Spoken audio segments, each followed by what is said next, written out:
สบายดีตอนเช้าตอนนี้จะพาอัปเดตแต่สนามบินสากลบัตไตทางเขาแล้วเขาก็จะมุ่งหน้าไปทางจุดที่เขาจะมักเอิ้นว่าเป็นไชน่าทาวน์เนาะหรือว่าเป็นแหล่งเศรษฐกิจแห่งใหม่ของนครเวียงจันทน์อยู่ที่ถนนอาเซียนนั่นก็คือไชน่าทาวน์แหละเจ้าที่เป็นเอิ้นเนาะเขตนั่นนะไปเบิ่งการพัฒนาเขาตอนนี้เขาออกจากสนามบินตอนช่วงเช้าๆเนาะพอดีมาเบียกหน่อยนึงตอนนี้เขาก็จะกำลังอยู่ที่กำลังจะมุ่งหน้าเขาที่ถนนอาเซียนนะเจ้าตอนนี้เด้อเขตปานอากาศนะเจ้าเขตปานอากาศตอนนี้นี่ถนนอาเซียนตอนนี้ไปเนาะถนนอาเซียนที่ท่านผู้ชมเห็นอยู่นี่มันเกี่ยวกับเป็นยังก่อการร่วมมือกันระหว่างเรารัสเซียนะเขาห้องว่ายังก่อรัสเซียเนาะเป็นเคยต่อสู้เป็นอนุสรณ์บ่อนุสาวรีย์ยังประมาณนี้แหละเจ้าประมาณนี้เนาะลาวรัสเซียมาเบิ่งเขตถนนอาเซียนมาเบิ่งว่าการพัฒนาของทางไชน่าทาวน์จุดขอบเขตนี้ไปไว้ปานใดเนาะมาเบิ่งไปนำกันจ้ะตอนเช้าๆรถล่างก็บ่ค่อยหลายปานใดเนาะถือว่าไปได้สะดวกสบายว่าซั่นซะเจ้าแล้วท่านผู้ชมที่เขาบ่เบิ่งอย่าลืมกด Subscribe ให้ช่องนี้เด้อเจ้าให้เพราะว่าเฮาก็เห็นคนเขาเบิ่งหลายอยู่ได้เนาะแต่ว่าการกด Subscribe นี่ยังบ่ทันกดให้เทื่อก็มีนี่นะอย่าลืมเนาะเพื่อว่าจะก็มียังต่างๆเขาก็จะอัปโหลดลงให้ท่านผู้ชมได้เบิ่งจ้ะเขาก็เห็นว่างานนี่เนาะก็เริ่มแล้วแหละนี่นะเป็นส่วนใหญ่เป็นจีนเบิดนี่เขาเจ้ามาแบบว่าเซาดินเซาดอนบางคนก็เซาเขื่อนเซาห้านนี่อยู่ประมาณนั้นบางบอนเขาก็บุกเบิกใหม่เพิ่นได้โอ้ได้เห็นนั่นเพิ่นใส่บาตรใส่หยังตอนเช้าสิก็ยังไข่เนาะเจ้าอ๋อนี่แหละวิถีชีวิตของลาวเฮารับรู้ว่าอยู่นี่บ่แม่นมีแต่จีนเนาะลาวเฮาก็อยู่คือกันตามที่ว่างานนี่เป็นงานที่คนจีนเขาเจ้ามาอยู่หลายถือว่าบอกเลยว่าหลายเลยแหละเจ้าแล้วพัฒนาไว้แต่ได้นี่คือเฮ็ดนำกันเนาะโอ้ตึกรางบ้านซองเจ้าท่านผู้ชม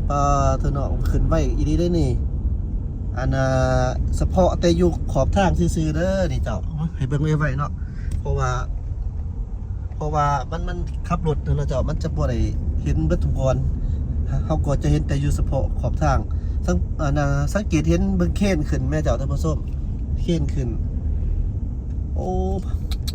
ไอ้มินบ่ได้มาประมาณจักเดือนบ่แล้วนี่นะพูดทั้งในเพิ่นอีกเจ้าเ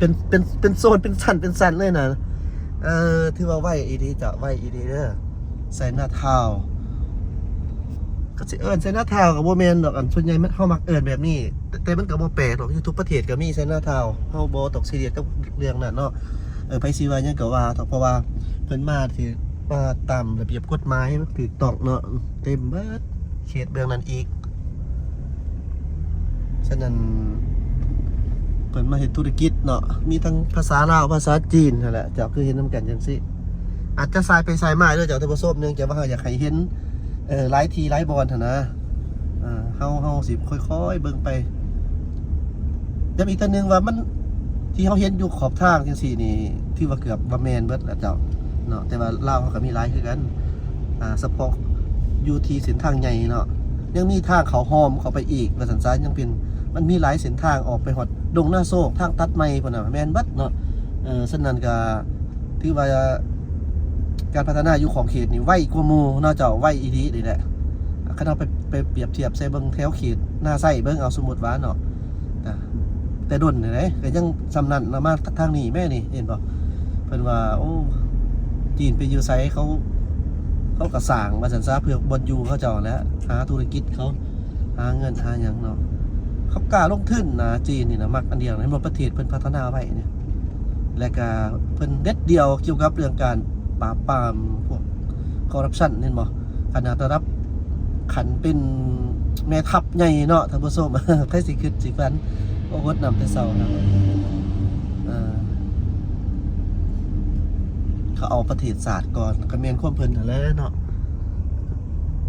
แม่นความเพิ่นนั่นแหละการที่ร่ำรวยนี่มันก็ใส่ได้แต่อายุคนเท่านั้นเนาะแต่ว่าประเทศศาสตร์บ้านเมืองนี่มันต้องไปหน้าตลอดติดลูกหลานก็เกิดขึ้นใหม่ตลอดติดฉะนั้นเพิ่นว่าศาสตร์นักแน่นประเทศศาสตร์บ้านเมืองต้องนักแน่นเนาะ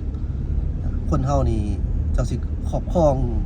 วัตถุมีค่าเงินค่ำร่ำรวยซำใดก็อย่าเพิ่นว่าสุดท้ายได้ก็เอาไปบ่ได้ค่ะแม่นเนาะเจ้านี่เริ่มเสียอีแล้วเด้นี่โอ้สุดท้ายเขายังไปบ่ได้แต่ว่าเขากับมันมีอุดมการณ์ต่างกันนะเจ้าคนเฮานี่นะยังบ่ทันเบิดนะเจ้าท่านผู้ชมยังมีต่อมาผีได้นี่ก็โดยรวมแล้วก็คือจีนเพิ่นมาสร้างหลายเนาะเพิ่นมาพัฒนามาหาเงินว่าซั่นซะบ่แม่นว่าเพิ่นสร้างเฮาละล่าเด้เพิ่นก็มาเฮ็ดธุรกิจแน่นอนละการเฮ็ดธุรกิจมันก็ต้องเว้าเรื่องอันน่ะมันก็ต้องเว้าเรื่องผลกำไรแม่นบ่เจ้าต่างฝ่ายต่างได้ครับผลประโยชน์นี่เฮาได้หยังแน่คันสิถามแบบนี้เขาก็สิได้นำการเก็บอันนั้นอันนี้นี่แหละเจ้าเนาะสิ่งปลูกสร้างขึ้นมาก็สิได้แบบนึงฉะนั้นก็การค้ากันยังนี่ดิเนาะเห็นบ่รถไฟมานี่แหละก็คือส่วนหนึ่งที่ว่าเพิ่นตัดสินใจมาลงทุนอยู่บ้านเฮาหั่นนะคือว่ารถไฟก็มีส่วนนี่ไปเบื้องนี่แห้งหลายเด้อเจ้าท่านผู้ชมลึกเข้าไปทางนั้นเนาะไปทางอันเขาห้องวานดงนาโศกแห้งหลายบนต้นสางใหม่ก็แม่นเบิดนี่ตึกใหญ่สูงๆนี่แม่นแล้วเจ้าก็สางใหม่กูบาจั่ว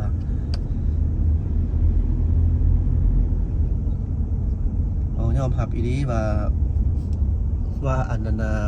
โครงการหลายอีดีเขาไปทางนี้นี่เป็นตลาดน้องด้วงนี่นะตลาดแรกอันนะน้องดวงเก่า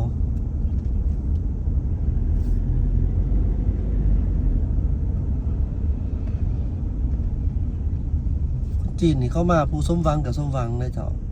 ผู้ผิดหวังนี่ก็โอ้มีหลายนะที่เขาตัวเขาต้มมีต่างๆก็มีเนาะแต่ก่อนก็เคยเห็นเรียกน้ำจีนผู้ดีก็ดีอาจารย์บางคนที่เห็นคนจีนเฮ็ดพิษเอากลับไปเว้าไปยังให้เขาความร่วมเบิดว่าจีนเขาบ่ดีมันบ่แม่นมันกับบางคนคือกันเนาะก็ขนาดคนลาวเฮานี่ก็ยังมีผู้ดีผู้บ่ดีเลยแม่นบ่ล่ะฉะนั้นนั้นบางเทื่อนี่นะเขาเจ้ามาเพื่อมิตรภาพหลายนี่เฮาก็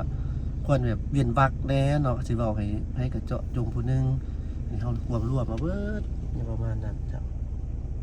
เชื่อเพราะว่าเฮาก็เคยอยู่น้ำจีนมาก่อนนะเจ้าก็สิเว้าสู่ฟังแบบนี้เนาะบ่แม่นว่าเฮาโปรเขาเจ้าร้ายได้บ่แม่นเนาะเอาความเป็นจริงเฮาก็เคยอยู่น้ำจีนผู้ที่มีศีลมีธรรมก็บ่อึดแอดมินเคยอยู่น้ำเพิ่นตะกี้เสียดายแต่ว่าคนดีๆนี่จะเป็นอะไรบ่ล่ะคือ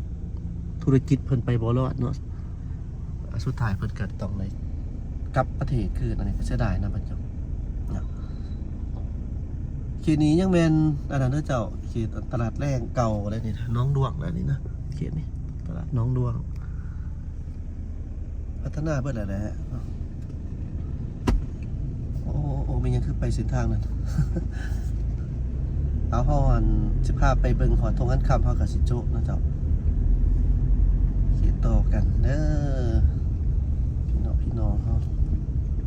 นี่เส้นนี้ก็สิออกไปทางเข้มของก็ได้เนาะมันไปได้หลายทางนะแถวห้องหนังเก่าอันนี้นะโอเรียนว่าห้องหนังอีหยังบัวสวรรค์ว่าตะกี้อันน่ะรุ่นพ่อพุ่นแล้วสิฮู้ รุ่นอ้ายนี่ก็สิฮู้คือกันนี่เนาะท่านผู้ชมชื่ออะไรบ่ว่าท่านอันใดได้ที่ว่าอยู่ต่างประเทศนี่นะของเขตแถวนี่กับอันชื่อยังก็อันห้องหนังบัวสวรรค์บ่ เป็นไผได้เคยได้เบิ่งเนาะเจ้าห้องหนังบัวสวรรค์ปั๊มน้ำมันของธุรกิจของคนลาวเฮาตะกี้ซ้ายหนังบัวสวรรค์ยังก็อยู่ห้องหนังบัวสวรรค์นี่เป็นมีความรู้สึกจังได๋เนาะเจ้าก็อย่าลืมมันนะคอมเมนต์เนาะบอกทางแอดมินให้ฮู้นำให้ได้เจ้าเพราะว่าอาจจะเกิดบ่ทันช่วงนั้นเนาะเกิดใหม่ใหญ่รุ่นแน่ก็มีแต่อันนั้นเนาะมีแต่บอกกล่าวให้แอดมินฟังนำเด้อฮู้จักทำเนี่ยเบิ่งเบิดอะไรคอมเมนต์แต่ว่าบางเทื่อนี่ก็ตอบบ่ทันเนาะเจ้ามีหลายอย่างนี่ตอบทันแอดมินก็ตอบขอบเขตนี้เจ้าแม่น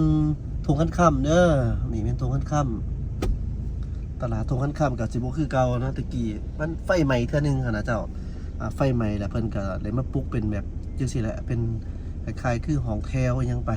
แล้วก็ตัวโซนใหญ่ทั้งในก็มีเด้อตลาดทุ่งคันค่ำนี่ใหญ่อยู่เด้แล้วก็ตลาดสดเนาะก็ยังมีอยู่คันเฮาไปเบิ่งครัวมื้อนี่จะมีหอมเข้าไป